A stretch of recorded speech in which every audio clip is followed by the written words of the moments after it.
All right, people, this is Harris Sultan. Sorry about the shades. I've still got conjunctivitis, and I don't want you to look into my pink eye. I want you to focus on what I have to say because that is important. Why is that important? Because I have to keep reminding you not about what I think Muslims are here to do. I am here to remind you what Muslims are saying, what they're going to do to you. Have a look at this video from an American Imam. I'll let him speak for himself. Why am I migrating here? Why am I in America? Why? The Prophet ﷺ's companions left Mecca to go to a land that had no Muslims. Muhammad left Mecca for Medina not to spread Islam. He actually ran in the middle of the night because he was sure that the pagans of Mecca were going to kill him. So he didn't go on for some noble cause of spreading Islam. He actually left in the middle of the night because he was a coward. We are in this country purely for the sake of Allah. Ooh. The moment you make this intention, you will look at things different. People will meet you different. How could it be that your co-workers know you as a Muslim for 10 years, not once you presented Islam to them? Ooh. You don't know why your purpose is here. All you guys together, we are in this country for Allah. They are here to spread Islam. Just imagine for a moment, what would America look like if it were a Muslim country, not a secular country that these lefties love to live under, and that's why they hate Christianity. But it's not Christian, it's not secular, it's a Muslim country. Gays will be flying from the rooftops. All these purple-haired, nose-ring-wearing women, they'll be in a burqa. And all the men would look like him. They'll be forced to grow a beard and would probably have a turban too. Wow, not going to happen. But that's what they want to do. And the loony left is basically making it possible. And by the way, the left has completed the first step of spreading as many Muslims in the UK as possible. So they moved on to the second step, which is, so what? What's wrong with Britain becoming a Muslim country? They've already started normalizing this conversation, which has alarmed a lot of people, even people who are moderates and people who are in the middle. They're like, whoa, okay, we didn't sign up for this. Yeah, you stayed quiet for the longest time when people like us, people like Tommy Robinson, were warning you about this. But now you're like, all of a sudden, oh, hang on a second. This is why I'm asking every American who's going to be watching this video, I'm asking you, what do you think will happen when 7, 8, 10, 20, 30% of America is Muslim? What do you think is going to happen? People make the mistake of thinking that, oh, it has to be 50-50 in order for us to lose. No, it doesn't have to be 50-50. Just look at Europe. When 8 or 10% of the population becomes Muslim, it is quite a sufficient number for them to start dictating terms. In Northern England, Labour councils are already telling schools not to play music, not to draw paintings because music and drawing are haram in Islam. In Canada, schools are directing their management in cafeterias and lunchrooms not to display food during the month of Ramadan. Is 50% of the Canada Muslim? Is 50% of the UK Muslim? No. So please, my dear Americans, do not for a moment take it lightly. Do not think for a moment, oh, there's plenty of time. They're only 2%. Yeah, 2%. Within a generation, that 2% will swell to 4 or even probably 6% because you'll keep bringing in more Muslims. So you have homegrown Muslims and you have more Muslims coming from overseas. Islam has suddenly crept up on a lot of people in the UK. Even until 2005 or 6, it was a very different UK. This century alone, guys, 2005 was only 20 years ago. Kids who were born in 2002, 3, 4, 5, a lot of Muslims were being born in 2004, 5. You might have heard that the most common name in Britain is Muhammad. And all of those Muhammads, they're going to grow up. And then you see them praying at Trafalgar Square. Then you see them at these pro-Pali, pro-Hamas protests. That's exactly what you're seeing in university campuses in the US. So these people are going to grow. They're going to keep growing. Let's finish this. US, what is our role now? What is the way forward? Do you tell them? Let me just quote for you an ayah of the Quran, and I'm going to try to encapsulate it Allah is saying, do not obey the disbelievers. Don't yield to them. Do you know, see? It's all a facade that, yeah, when you're in a foreign country, you have to respect the law. It's all BS. It's absolute BS. Muslims do not respect your laws. Okay, there are a lot of Muslims who probably don't know about these things, but this guy is an educated Muslim. He knows what Islam truly tells them. What do you think is going to happen when these Muslims become aware of this? That's exactly what these guys are doing. So moderate Muslims, the so-called good Muslims, they can switch to this side very easily, very quickly. Only, you got to remember, Hitler only got 23% of the vote in 1933 elections.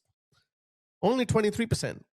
77% of Germany did not vote Hitler in.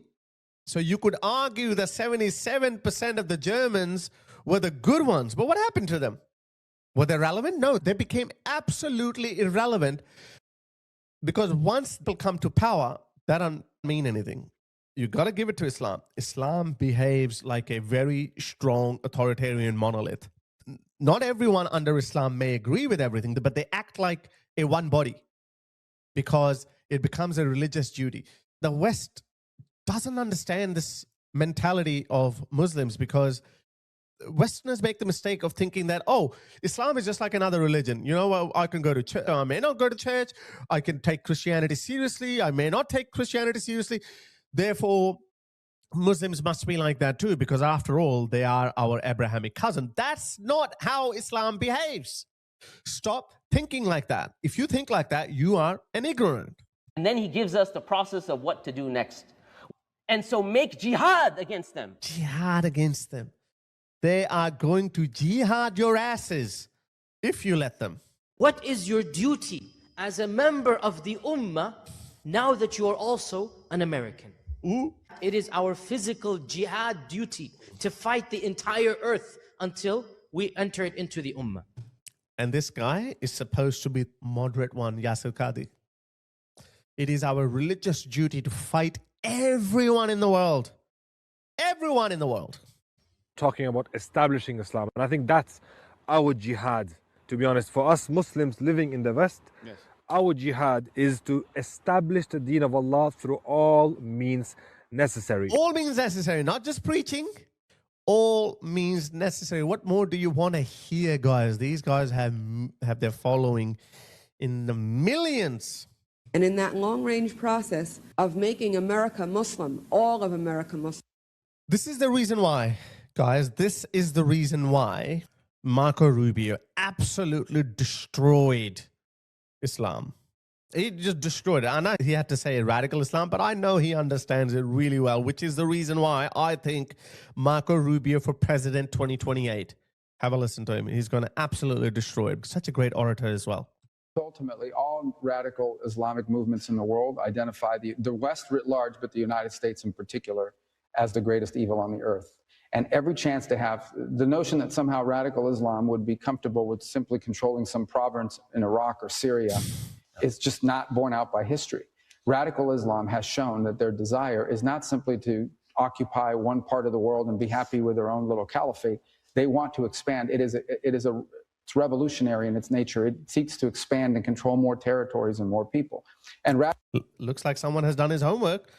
And again, you don't have to open hundreds of Islamic books or even read the Quran or the Hadith. You just have to listen to these Muslims, educated Muslims who know about Islam. Not your average Abdul down the street who doesn't even know how many chapters there are in the Quran. Not them. You have to listen to the educated scholars of Islam. They tell you that. Isn't that funny that these lipstick Muslims, they just say, oh, they don't know anything about Islam. What? And you know about Islam? The fact is, they are purposefully ignorant because in the moment, right now, it suits them to appear moderate. It suits them to hold on to their Muslim identity and at the same time, keep benefiting from what the West has to offer them. But as I said, once Hitler gets 23% of the vote, it's game over. And they will toe the line. So I'll tell you what's going to happen to those lipstick Muslims when the real Muslims, Otherwise, some people like to call them as radical Muslims. When the real Muslims start threatening to overthrow Western governments, you know what they're going to do? Lipstick Muslims who try to oppose them, first of all, they're not going to try to oppose them because they live within that community. They will be shunned by their own family members, so they will have to toe the line. But let's just say a tiny minority of 5 to 10% of lipstick Muslims come out and they say, no, I don't want America to become Muslim. No, I don't want the UK to become Muslim. They're going to be declared as apostates, and a fatwa for their deaths will be issued as well. The so-called good Muslim in this equation is absolutely irrelevant, just as irrelevant as the 77% of the Germans who did not vote for Hitler. Radical Islam has designs openly on the West, on the United States, on Europe. We've seen that progress there as well. And they are prepared to conduct acts of terrorism. In the case of Iran, nation-state actions, assassinations, murders, you name it, whatever it takes for them to gain their influence and ultimately their domination of different cultures and societies. That's a clear and imminent threat to the world and to the broader West. It's in the DNA of Islam. Sir Marco Rubio understands that. But especially to the United States, who they identify as the chief source of evil on the planet. Okay, the big Satan. I'm telling you, even the moderate, liberal, somewhat cool, Western clothes-wearing Pakistanis or Bangladeshis, even they hate America. And just for the life of me, I cannot work out why even the liberal ones hate the West. They would love to get an American visa and live a life in America, but they hate the West because they don't even understand why that is. I'll tell you why that is. It's because when you hold on to your Muslim identity, then of course you want to see Muslims prosper, Muslims conquer the world, Muslims rule the world, Muslims subjugate, dominate the world. That's your Muslim identity. So you would want that to happen. Unfortunately, in the real world, that doesn't happen. So what do? They start resenting the West. They start hating the West. I mean, the Islamic regime of Iran, for example, the entire Pakistan is supporting the Islamic regime of Iran, while the people of Iran are dancing in the streets while bombs are falling around them. They're dancing in the streets. They're thanking America. They're thanking Netanyahu. But because Pakistanis or Bangladeshis and even a lot of people in the Middle East, it's being reported that Saudi Arabia and the UAE have also joined the war and they're also bombing targets in Iran, but they haven't announced it because they are fearful that their own people might rebel. Why did they think that? Despite the fact that Iran has bombed their country, they still are supporting the Islamic regime of Iran because they hate the West. I'm sure you saw the videos of 3 American pilots who landed in Kuwait. And the American pilots were saying, I'm an American. I have landed in an ally's territory. But those Kuwaitis that America saved from Iraq in 1991, even those fuckers hate America. Go!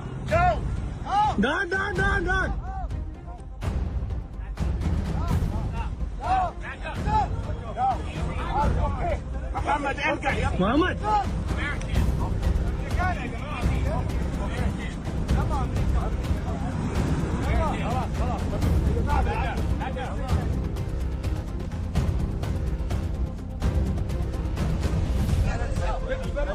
They hate America because they're holding on to their Muslim identity. And the identity Muslim, in its DNA, ideologically, is anti-West.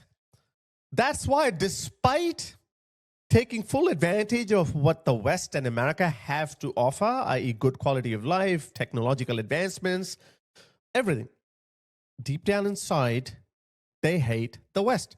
It's because of their Muslim identity. Now look at me. I am the biggest simp for Western civilization. A lot of Indians have a very unique identity too, and they also are proud people. And they complain to me, they say that I'm a bootlicker for some reason, or I'm always simping for the West. Yes, I am, because I am not a Muslim.